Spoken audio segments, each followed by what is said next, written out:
তুমি কি জানো, আমি কখনো কল্পনা করিনি জীবনটা এমন এক পর্যায়ে এসে দাঁড়াবে যে চাইলেও কোনো কিছু ঠিক রাখতে পারবো না। কখনো ভাবিনি চোখের পানি লুকিয়ে সবার সামনে সুখে থাকার অভিনয় করতে হবে।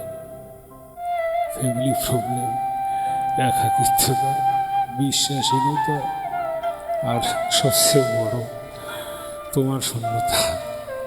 আমি সব কিছু উপেক্ষা করে যদিও ভালো থাকতে পারতাম, তোমার অবহেলা, তোমার শূন্যতা আমাকে প্রতিনিয়ত কুড়িয়ে কুড়িয়ে খাচ্ছে। সব মিলিয়ে মানসিক রোগীর মতো বাঁচতে হবে। জীবনে এমন একটা পর্যায়ে এসে দাঁড়িয়েছে, মনে হচ্ছে জীবন থেকে হারিয়ে যাওয়ার মতো আর কোনো কিছু নেই, শুধু নিঃশ্বাসটা ছাড়া। জীবনে কোনো কিছু পূর্ণতা একদমই নেই, আছে কেবল শূন্যতা। জানো প্রিয়, আমি খুবই কষ্টে আছি।